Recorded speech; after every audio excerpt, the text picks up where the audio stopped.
Hmm. You see, LGBTQ is a cult. There are a lot of gays that don't like it.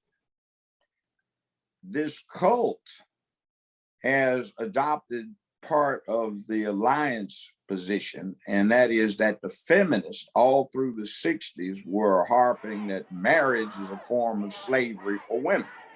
Hmm. And the worst thing a woman could do would be to submit to being married, and they were advocating having children out of wedlock. Marriage is not about equality. It's about perpetuating male privilege. 82% of the American population that's 20 and under is born out of wedlock. 80, you say 80%? 82%. Yeah, the Defense Department issued a white paper, and they were basing their studies on the last census conducted in 2010.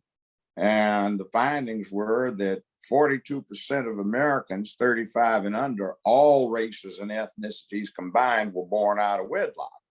The military was... And not to cut you off, but I was looking at a statistic just last night where 83% of abortions are had by women who are unmarried. Most women getting abortions, 83% are unmarried. When I had my show for 15 years out in California, we had the largest fertility clinic in the country as a consultant. And their statistics were that only 5% of their customers were married couples. 50% of their customers were unmarried women, and 45% were lesbians. Yeah, it's amazing when you put that into perspective, because it's like this whole kind of postmodern, all things are relative, everybody has their own truth agenda does have natural casualties and fallout. And we as a taxpayer are expected to flip the bill for other people's poor choices. Now to the story of a transgender sailor. Her first hormone therapy pill paid for by the military. It allowed her to transition. Thank you. A new uniform, a new blouse, a new dress. It all changed with a tweet. In July 2017, President Trump wrote, "The United States government will not accept or allow transgender individuals to serve in any capacity in the U.S. military." 7 months later, Secretary of Defense James Mattis released formal guidance. No future transgender service members, but active duty transgender service members would be allowed to stay, as would service members who might consider themselves transgender but remain in their biological sex. Here's the reason the Defense Department was interested. They said, we can make you physically strong, but we cannot make you mentally tough.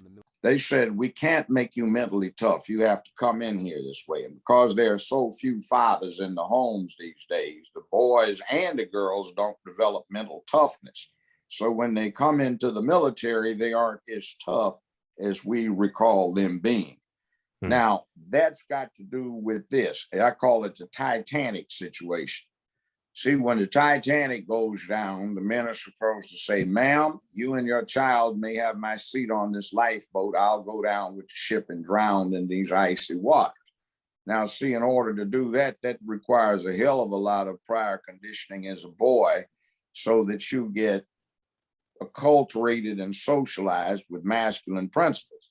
See, one of the things I heard them talk about 55 years ago was conditioning the public to believe that masculinity, all masculinity, was toxic. Gay liberation is a challenge to the masculine ethos that sees good in violence. It's a challenge to the idea that masculinity is proven by going out and beating up people.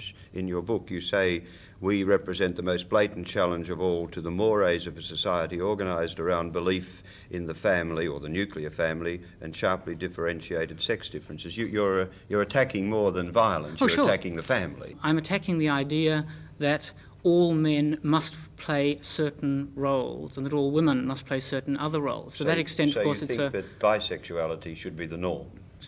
I think that everyone is inherently bisexual. What they're talking about is the absence of masculinity. This myth of male protection of women does not exist.